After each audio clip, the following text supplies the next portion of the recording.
Bonjour, new moons. I am Josie the Mustang, the afro-latina, Regina George of Witches, and you're aligned with the frequency of the Lua Nova podcast, and this is the opener for season 4. This is the very first episode of season 4.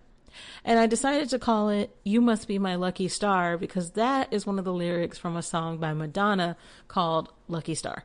And it is a song that I played all of the time for Hoshi.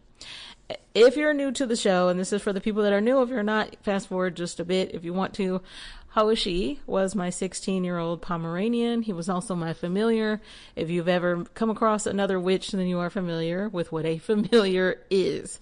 And they are essentially like an animal version of they are the embodiment of a spirit guide in animal form. So they go with us everywhere. Think of Sailor Moon and what was her cat's name? Luna? Think of that. That's kind of what Hoshi was to me, but in the actual sense. And today, now I want you to keep in mind this is being pre-recorded, but when you are hearing this, it is the first anniversary of the passing of Hoshi. And before anybody gets sad, I want you to know that Hoshi, not only is he loved just as much now as he was the very first day that he came home, but I also know that he is at peace. The great thing about being a witch is that we do get to work with spirits all of the time. We get to talk to them, we get to interact with them, and we also get to know that our loved ones are okay.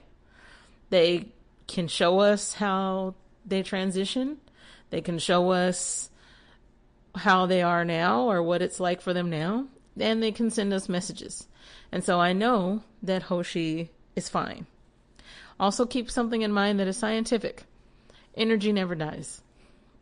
Okay, so any of your loved ones, whether it be a furry loved one or your significant other, your family member, etc., your best friend, all of them are around you, always. And so, yes, it hurts because grief is not linear. It is not something that any of us could ever begin to explain. And in my years of reading tarot, in my years of working with spirits, I still could never begin to explain to you what grief is like for each individual, because it is very much so individual. But we are not going to sit in sadness because, as I said in a previous episode, one thing that they all have in common, all of our spirit guides and ancestors, etc., one thing they have in common is that they don't want us to sit in sadness. They do want us they want us to continue to live, continue to thrive. I originally was going to open this episode with a eulogy for Hoshi, but it just didn't feel right. And the reason why it didn't is that I think most of season 3 was a eulogy for Hoshi. He is unlike any other being I've ever come across. And I think that if you love animals, knowing that they are the closest, their love is the closest to what we will ever be able to understand of what we think of as God, is a gift in itself.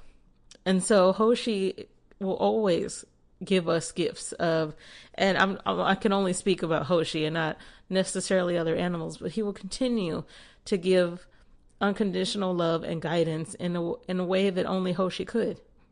And so today's episode, of course, is dedicated to him, but it is also based on his energy.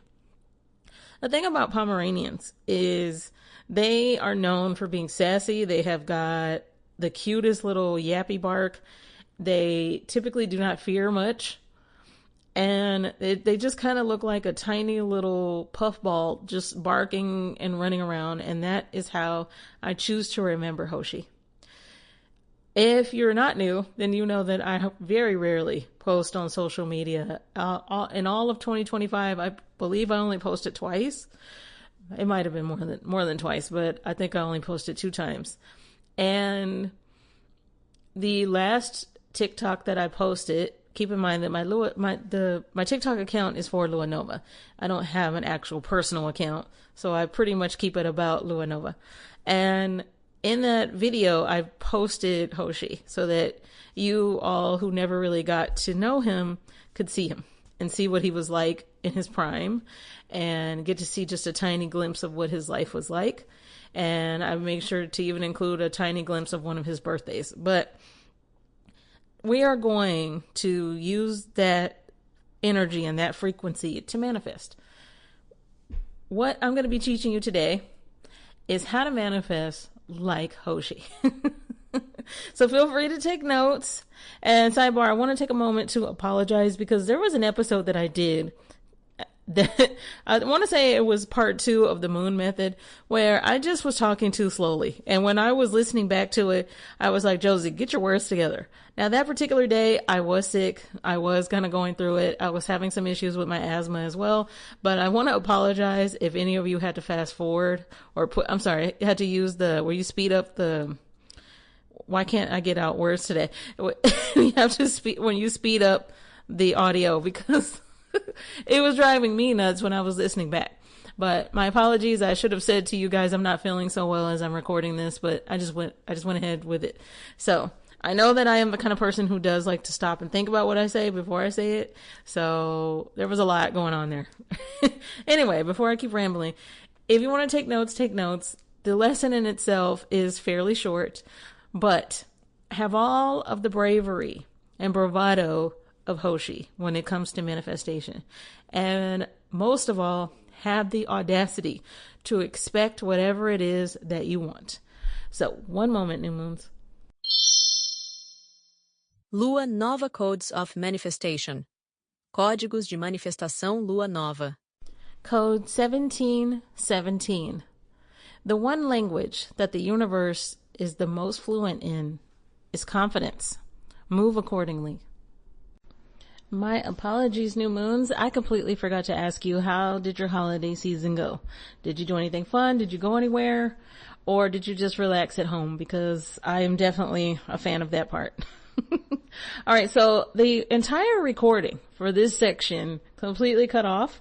So this is me having to completely redo it. My apologies if I forget something, because I'll be honest with you, I'm slightly frustrated with the software that I use just kind of giving out on me sometimes. But so Audacity, if you're listening to this, you need to fix your software because sometimes it just randomly cuts off while I'm in the middle of recording and I don't understand why. So here are 5 ways to manifest like Hoshi would. Okay, and my apologies, I just hit something and that you might have heard that on the microphone. I'm also trying to back up a little bit from the microphone. When I listen back, I was way too close.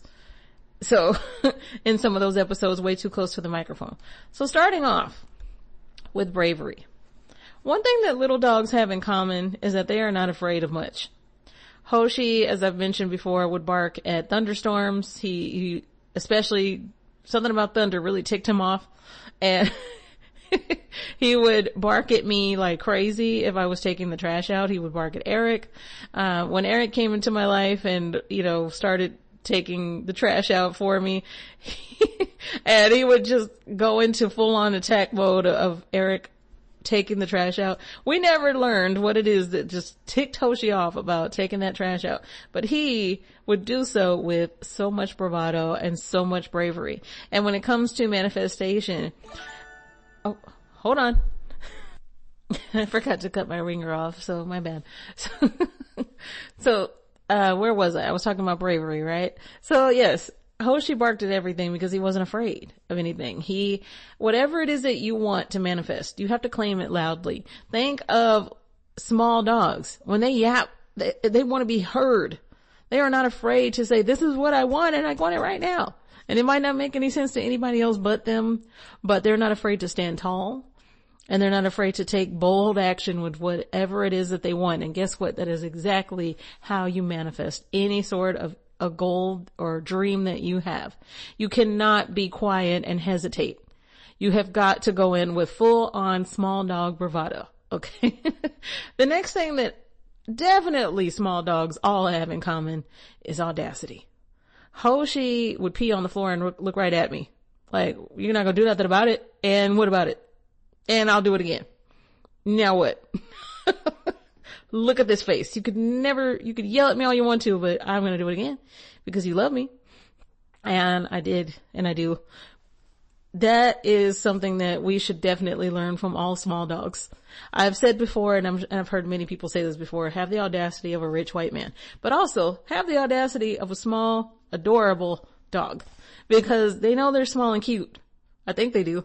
And they don't fear that they won't be perceived as exactly who they are. They know who they are. And so that is what we have to have when it comes to manifesting.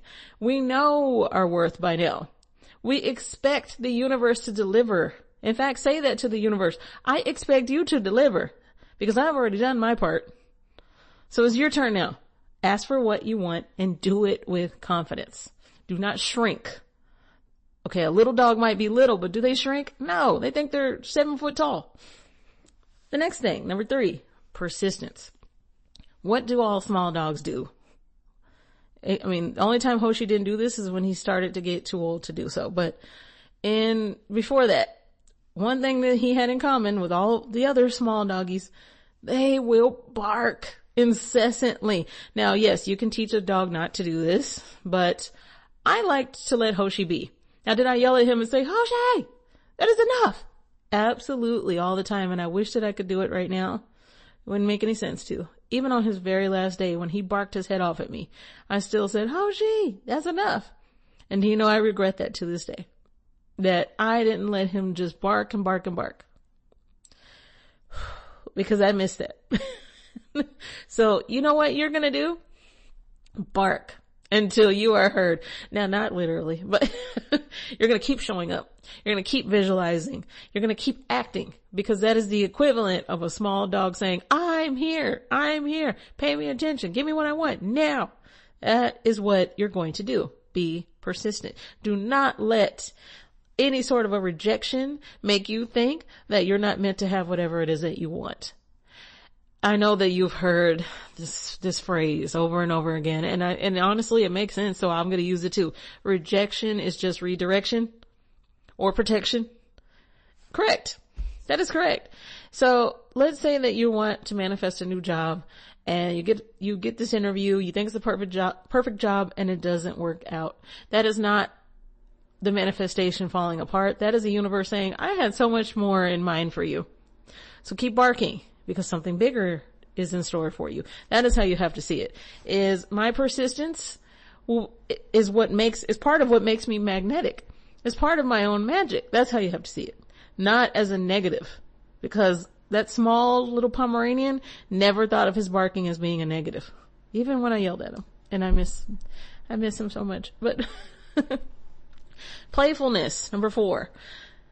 The thing about all dogs in general, I would say a lot more than cats, is that all they want to do is play.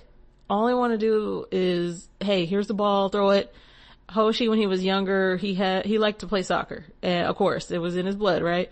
But he loved to kick that ball around. He was having a great time. And when it comes to manifesting, I think that that's what we've forgotten, is that it's supposed to be fun. Whenever you come across these people who teach manifestation and they're like, oh, I don't have to manifest with techniques, and techniques aren't even necessary. They are absolutely right. Techniques are not necessary, but sometimes they're fun. Sometimes it's fun to do the 3-3-3 method. Sometimes it's fun to do the phone call method that I taught you last season. Sometimes it's just about the fun of it. You all take the fun out of everything, or you worry about who's going to say what. Well, if you're still seeking validation, or you're still worried about how things look, or if it's quote unquote cringe, then you're not ready to manifest whatever it is that you want to begin with. It's supposed to be fun. How many times do I have to say that? It is not supposed to be it has to be serious. You got to get up at 3 a.m. and you got to do a cold plunge, and it needs to be done by this time, and you have to manifest by 25, and you have to be a bigger CEO than Jeff Bezos could ever be by 30. It doesn't have to be that. It can actually be fun. Okay. And it needs to be fun in the way that animals see fun. That's all they think about, is living their life exactly the way they want. Okay. So the next thing, and the last thing, is protecting your space. Little dogs in particular. We're going to go with little dogs, but big dogs, of course, do this too. When they don't like someone, they let you know. Now cats do this too. A cat might pee right on somebody's shoes, but let's just say animals. They will let you know when they don't like somebody because they understand frequency better than humans do. And so what that is showing you is a boundary. Them saying, this is my boundary. You're not going to cross it. What they're saying is that I'm protecting my own energy, or I'm protecting my human's energy. And that is the biggest lesson that I think that we could learn from animals in general, is that they know how to protect their boundaries and they know how to tell you when something is off. And so when that weird coworker keeps making you uncomfortable and you do nothing about it, and you're allowing your boundaries to be crossed and you're allowing your own vibration to lower, that makes manifesting a lot more difficult. So don't accept that. Don't accept that. Protect your space. Protect your energy, because energy is currency. Energy is a spell in itself. So whatever it is that you consume, whoever it is that you're around, remember that how you respond and what you notice about them can shift your own energy. So be careful of who you allow around you. Okay. So that is it. As all 5 things. I'm going to go over all 5 really quickly one more time.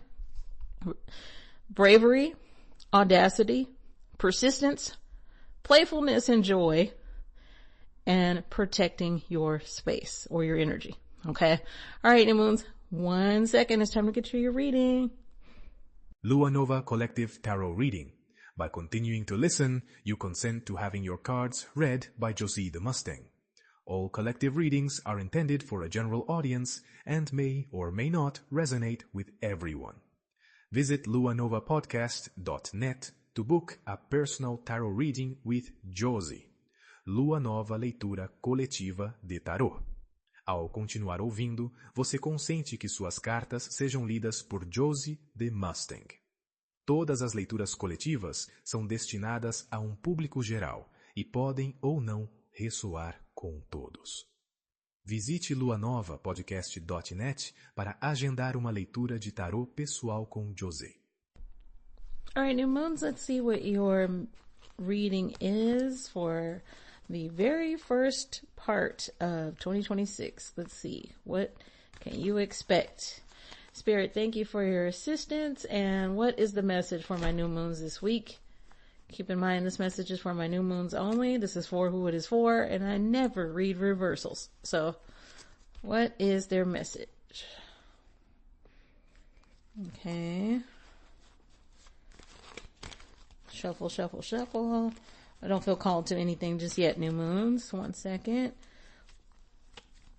Let me see. Okay. All right, starting off with the 8 of Swords. Let's put the 8 of Swords aside. So that's how you are feeling right now, huh? Okay. Well, I feel that this is kind of telling me how you've been feeling, but not how you're going to continue to feel. So I'm going to let that slide for now. Spirit, give me a card to clarify this 8 of Swords. Okay, this one right here. Okay. All right, I think that'll wrap it up right there. Let's start off with the 8 of Swords. So, new moons. Hold on. I'm listening for any messages that I'm picking up on or feeling. I feel like, you know what?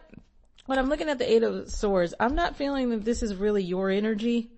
I'm picking up more on this is somebody. I'm immediately seeing like a bad friend, and I'm also feeling that this is someone who you used to be closer to. So this isn't you that I'm drawing this energy from. I don't like it. This energy is making me like, I keep rubbing my eyes and kind of almost moving away from the card. And it has a lot to do with this woe is me energy. You're not taking on the therapist role anymore. It is not your job to hold everybody's hand and be like, well, you know, this person needs me, or, you know, this person feels alone, or they're being negative again. Poor pitiful me, because they don't want to do anything about that feeling. You have given them You've given them amazing advice. You have been there for them. You have come to help them in the middle of the night. Everything you can think of. And then to still somehow shit on this new moon every single time. It is always them somehow finding something negative to either say about you behind your back a lot of the time, or they have these negative feeling towards you that you can feel, but you don't ever say anything about, because honestly, it's not so much that you don't care, but there's this, your focus is elsewhere. Your focus is on doing what's best for you. And you're tired of being everybody's therapist and best friend and coach and, and you are a good friend, and I can tell that you're a good partner, those of you who are in relationships, but there does come a breaking point of where you're like, you know what? You're not going to keep making every issue that you have my issue. And I definitely feel this with those of you who have parents that do this too, where they're always the victim. You're pulling back. You're saying, I love you, but that doesn't mean I have to take on whatever issues you refuse to deal with. Okay. And I definitely, like I said, pick up more of a friend that is doing this, or a former friend. And they're constantly watching your social media, because I immediately saw, somebody scrolling. You know how, like, let's say that you're on, cause, Instagram is not like with TikTok where it's like, what it is, what it isn't. I don't know. I don't even use Instagram anymore. Maybe I'm, not giving you the best example here, but imagine a feed where you're scrolling and scrolling and scrolling. That's what I'm seeing being done right now. And it's about you. So this person's on your account, and all these negative feelings that they have toward you are really how they feel about themselves, which you already knew that. And so I need you to just let this Eight of Swords energy out of your life.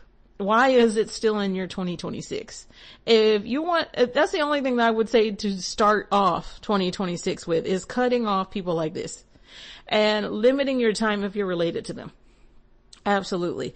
And to close out this reading is the Knight of Wands. Now, today's reading, you might think, well, don't rush the reading. I'm not rushing the reading, because this is a very direct message. This is very much so, whoever this person is, if you want to deal with their energy, you can, but I'm not. So I'm going to move right on to the Knight of Wands, which is your next card.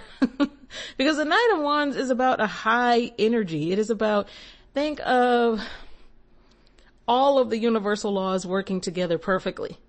Think of, have you ever had a day where every light is green? Where somebody compliments you and it makes your whole day? Where maybe you received a treat or a gift. All of this happened all in the same day. That is Knight of Wands energy.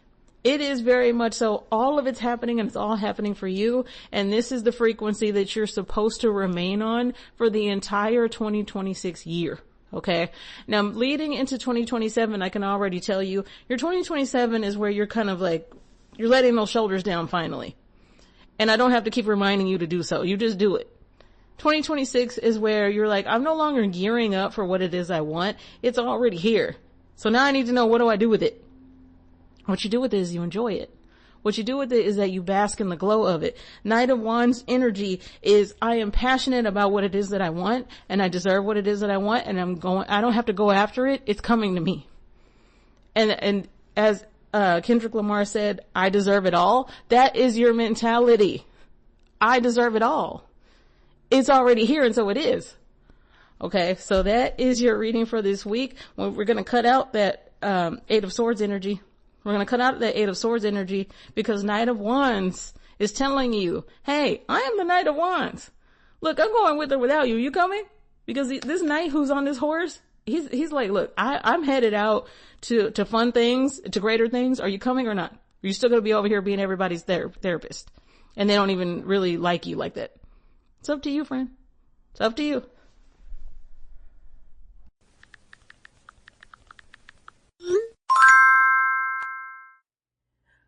Oh, we got a text from Spirit. And in this week's text from Spirit, Spirit says to us, hold on. What does Spirit have to say to us? You hear me shuffling? Spirit has to say to us, 1, 2, 3. By the way, this is an angel number I get a lot. I think I told you that before, but yes, I see this one a lot. Vision. 1, 2, 3 vision. That's what it says. Your path will not look identical to anybody else's. That is what makes you unique. Remember that as you stay the path that feels connected, the path will continue to lead you to alignment. Let your vision be as different as you are. And the affirmation that is on here says, my path is mine and mine alone. When I follow my path, alignment comes naturally. And again, that number is 123. To my Hoshi bear, I'm going to imagine that you are listening to my podcast with little headphones on right now. It has been a year since you left me in your Pomeranian form. And even though you come back and visit sometimes, it's still never enough. And I'm still forever grateful that I got to be your dog mom. My show is starting on the day season 4 is starting on the day of the first anniversary that you passed. And so I'm putting this little insert in somewhere in the show because I want you to feel honored and know that you are so loved, not just by me, but all of the Lua Nova community. How much we love you, how grateful we are that you were in our lives. And the lives that you have touched will continue because in your honor, I will help as many animals as I can.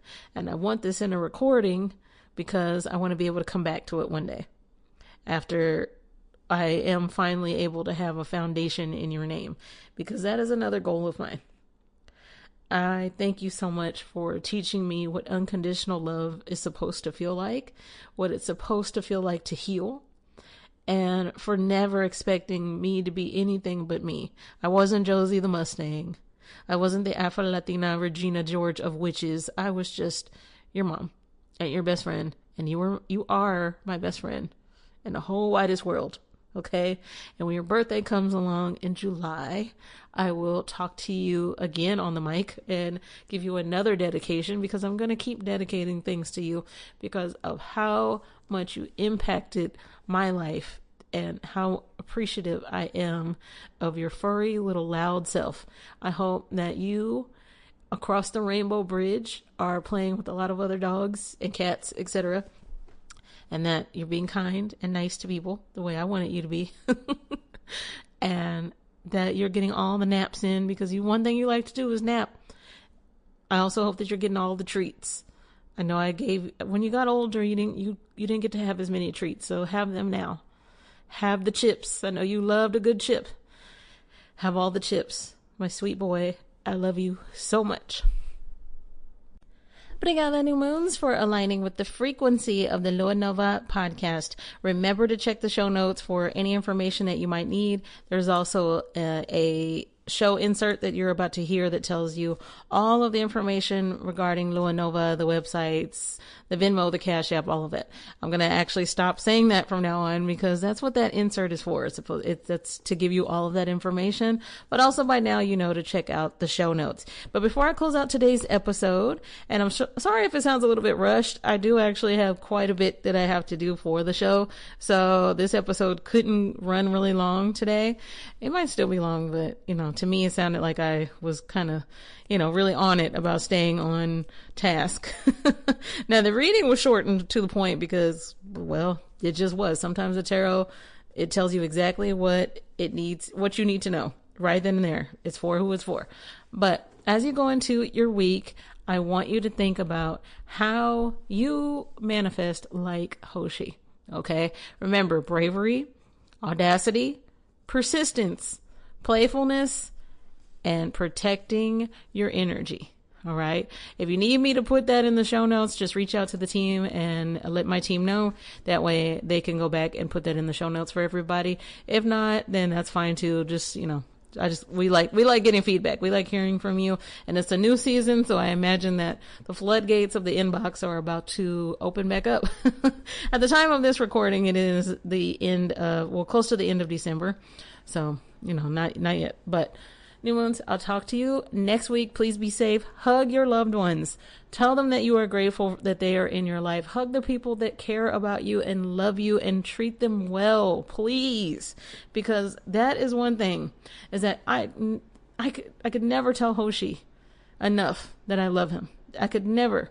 When he was passing away, I kept saying, I'll love you forever. I'll love you forever. Because I understand that Hoshi was at peace, but I had to tell him that. I couldn't say it enough. And when it comes to the people who have been nothing but kind to me and have helped me along the way, I have so much gratitude for them. I don't take well to people who don't show gratitude for the very people that treat them with nothing but loving kindness. So please do that for me. If you don't do that for you, do it for me. Please show all of your loved ones, including the furry ones, all of the love and gratitude that you can while you can. Okay. Do it now. But I know you got to get back to whatever it is that you were already doing. And I understand that. Have a great rest of your week. And I will talk to you next Monday, new moons. Oh, Court of the New Moon. Court of the New Moon. Let's talk about it, because at the time that you are hearing this, it is January the 5th. Court of the New Moon starts next week. So I expect you in court. There is no chewing gum in my courtroom, and I expect you to dress nicely and pay attention. There's no talking while I'm talking in my courtroom. Got it? Got it. All right. Judge Josie, we'll talk to you next week as well. Ciao, ciao. To book a personal tarot reading with me, submit your question for the 6th House Virgo segment, or read the full disclaimer, which includes spiritual consent and listener responsibility, visit the official Lua Nova website, which is luanovapodcast.net. To become a Patreon member, download the Patreon app or visit patreon.com/the Lua Nova podcast. For those of you who said that you really enjoy the collective readings, or you just want to support Lua Nova, you can do so directly via Venmo or Cash App. The Venmo username is @LuaNova. The Cash App username is $Lua Nova Podcast. And I appreciate you. Thank you so much for being here. Obrigada.